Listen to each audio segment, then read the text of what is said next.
Assalamualaikum warahmatullahi wabarakatuh. Ketemu lagi dengan saya. Pada kesempatan ini saya ingin menjelaskan tentang salah satu gangguan belajar pada anak-anak, yaitu disleksia. Nah, saya ingin berikan informasi hal-hal yang berkaitan dengan disleksia ini, yaitu apa itu disleksia, penyebab disleksia, gejala disleksia, dan bagaimana cara mengatasi disleksia pada anak-anak. Baiklah, akan saya jelaskan satu persatu.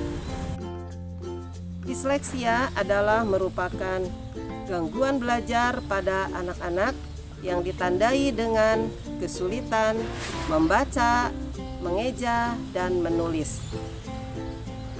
Disleksia termasuk kepada gangguan bagian batang otak, di mana bagian batang otak ini berhubungan dengan kemampuan berpikir dan bahasa. Disleksia tidak mempengaruhi kecerdasan seseorang, tetapi kalau tidak ditangani dengan baik akan berpengaruh terhadap kesuksesan belajar anak-anak. Karena apa? Karena beberapa mata pelajaran untuk memahaminya diperlukan kemampuan membaca dan menulis. Jadi jika anak sampai usia tertentu masih belum bisa membaca dan menulis, akan berpengaruh terhadap keberhasilan beberapa mata pelajaran tertentu, dan akibatnya mungkin nanti tidak naik kelas. Sekarang gejala dari disleksia itu apa saja? Yang pertama, anak kesulitan dalam membaca dan mengeja. Jadi ketika belajar membaca atau mengenal huruf, sampai merangkaikan kata dan sampai membuat kalimat, itu anak mengalami kesulitan, sulit dibandingkan dengan anak-anak seusianya. Yang kedua, ada keterlambatan dalam berbicara. Ketiganya, perkembangan bahasa anak lebih lambat dibandingkan dengan anak seusianya. Kemudian yang berikutnya adalah ada kesulitan dalam berkomunikasi dengan orang lain. Jadi anak yang disleksia ini sulit mengungkapkan apa yang dia rasakan, apa yang dia inginkan, dan bahasa verbalnya juga ada gangguan. Jadi ketika berbicara juga kurang jelas. Nah, itu salah satu ciri dari disleksia ini. Dan pada beberapa kasus tertentu, anak yang disleksia juga mengalami gangguan dalam motoriknya, terutama koordinasi tangan dan mata. Berikutnya adalah penyebab disleksia. Yang pertama, kelainan genetis. Ketika anak mengalami disleksia, kemungkinan dalam keluarganya ada yang pernah mengalami gangguan ini atau gangguan belajar, sehingga menurun kepada anaknya atau kepada keluarganya. Yang kedua, cedera otak, terutama saraf di bagian batang otak. Nah, cedera otak ini bisa disebabkan beberapa kasus. Misalnya,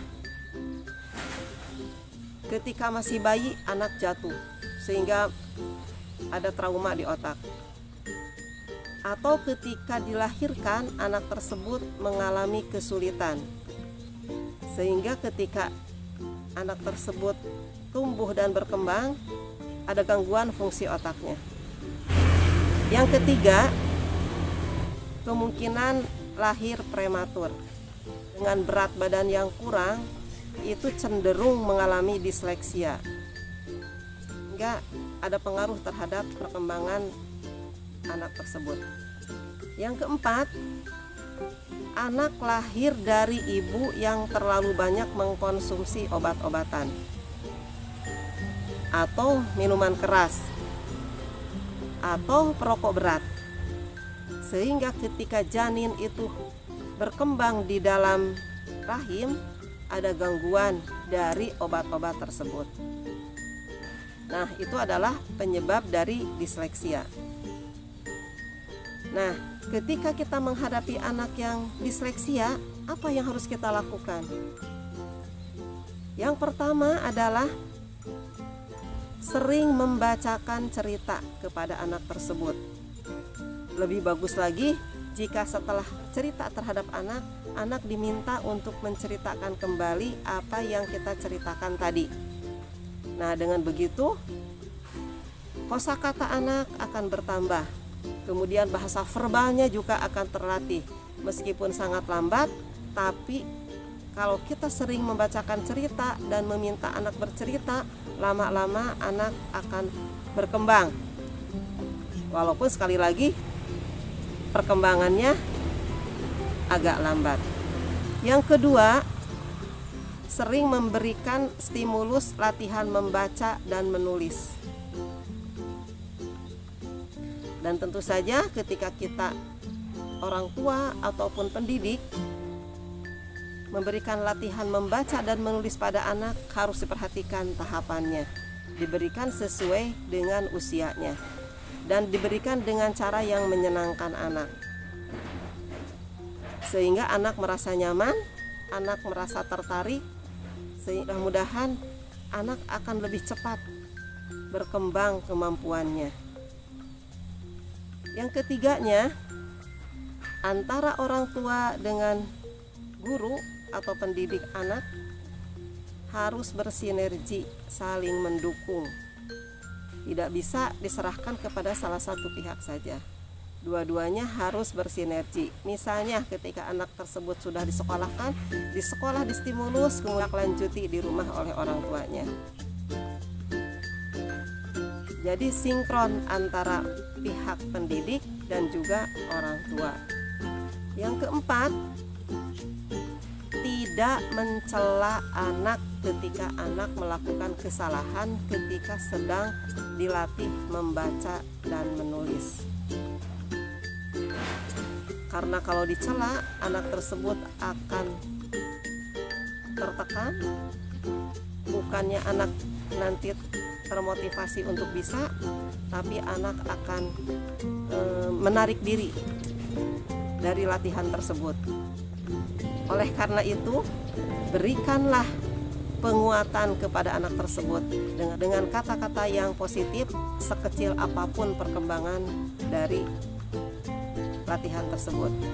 Misalnya dengan kata-kata hebat, bagus, luar biasa, dan kata-kata positif yang lainnya.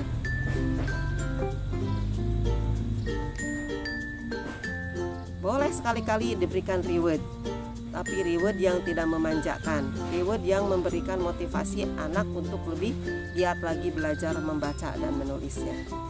Nah, jika anak disleksia ini tidak segera ditangani, akan berdampak kepada hal-hal sebagai berikut. Yang pertama, dia itu akan rendah diri,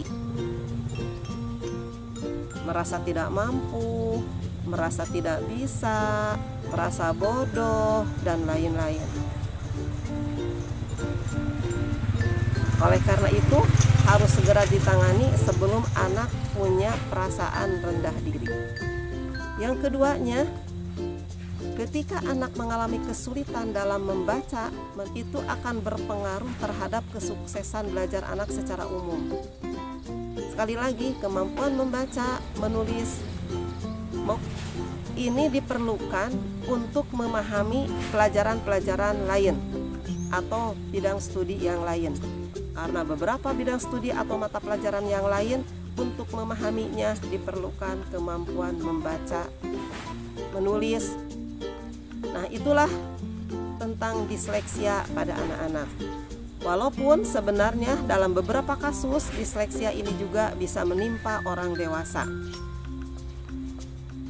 Misalnya, kalau orang dewasa itu mengalami disleksia karena suatu penyakit. Contohnya penyakit stroke. Nah, jika orang tua mengalami stroke, biasanya ada gangguan di motorik, kemudian bahasa verbalnya. Jadi sebenarnya disleksia ini sekali lagi tidak hanya menimpa anak-anak saja, tapi juga bisa dialami oleh orang dewasa. Tentu saja dalam beberapa kasus. Hanya sebagian besar memang terjadi pada anak-anak. Nah, teman-teman, apa yang saya jelaskan ini mudah-mudahan bisa berguna untuk kita semua sebagai orang tua maupun sebagai pendidik. Semoga putra-putri kita menjadi putra-putri yang bisa berkembang optimal sesuai dengan kemampuannya. Terima kasih atas perhatian semuanya. Wassalamualaikum warahmatullahi wabarakatuh.